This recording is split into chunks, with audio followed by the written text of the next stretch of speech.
told that Deng Xiaoping once said that we must seek truth from facts.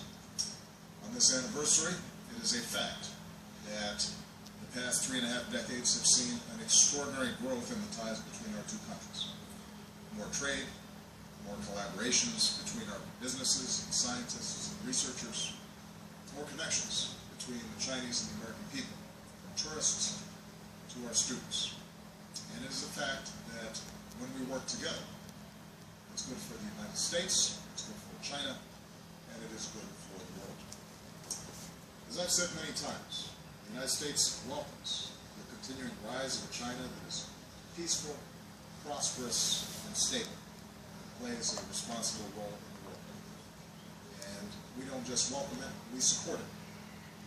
For decades, America's engagement in the Asia Pacific, including our alliances and our stabilizing presence, have been a foundation for the region's progress, including contributing to China's remarkable economic growth. The United States has worked to expand trade and investment with China and to help integrate China into the global economy.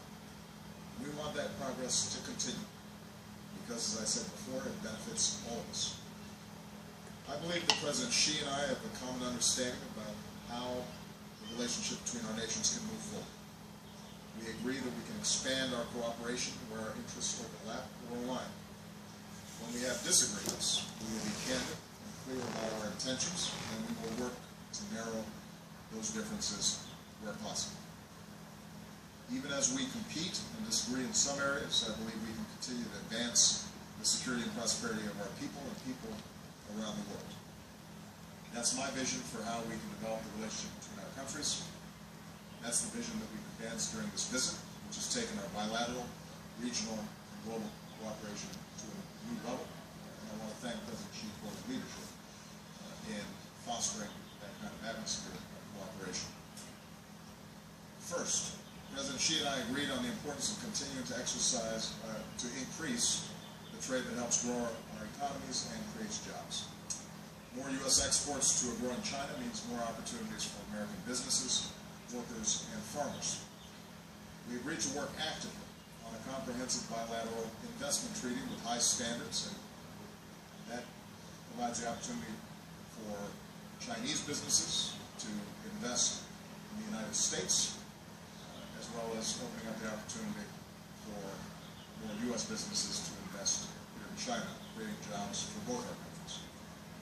We reached an understanding that will allow us to work with other nations to conclude the Information Technology Agreement, which will help us boost trade in the computer and IT products that power the 21st century economy.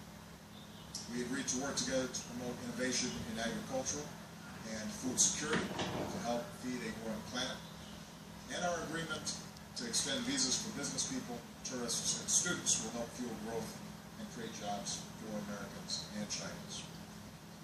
I told President Xi that we welcome reforms being discussed here that will give the market a defining role in the Chinese economy. At the same time, I did emphasize the need for a level playing field so foreign companies can compete fairly, including against Chinese state-owned enterprises. I stress the importance of protecting intellectual property, as well as trade secrets, especially against cyber threats. We welcome continued progress towards a market-driven exchange rate. Second, as the world's two largest economies, energy consumers, and emitters of greenhouse gases, we have a special responsibility to lead the global effort against climate change. That's why today I am proud that we can announce a historic agreement. I commend President Xi, his team, and the Chinese government for the commitment they are making to slow, peak, and then reverse the course of China's carbon emissions. Today I can also announce that the United States has set a new goal of reducing our net greenhouse gas emissions by 26 to 28% below 2005 levels by the year 2025. This is an ambitious goal, but it is an achievable goal. We will double the pace at which we're reducing carbon pollution in the United States. It puts us on a path to achieving the deep emissions reductions by advanced economies that the scientific community says is necessary to prevent the most catastrophic effects of climate change. It will help improve public health, It will grow our economy, it will create jobs, it will strengthen our energy security, and it will put both of our nations on the path to a low-carbon economy. This is a major milestone in the U.S.-China relationship, and it shows what's possible when we work together on an urgent global challenge. In addition, by making this announcement today, together, we hope to encourage all major economies to be ambitious, all countries, developing and developed, to work across some of the old divides so we can conclude a strong global climate agreement next year. Third, with respect to regional security, we agreed to a number of new measures to improve communications between our militaries in order to reduce the risk of accidents or miscalculations on the seas and in the air. President Xi and I reaffirmed our commitment to the complete denuclearization of the Korean Peninsula, and we agree that North Korea will not succeed in pursuing nuclear weapons and economic development. It can't have both. While the United States does not take a position on competing claims in the East and South China Seas, I made it clear that we do have a fundamental interest in freedom of navigation. The territorial disputes in the region should be resolved peacefully in accordance with international law.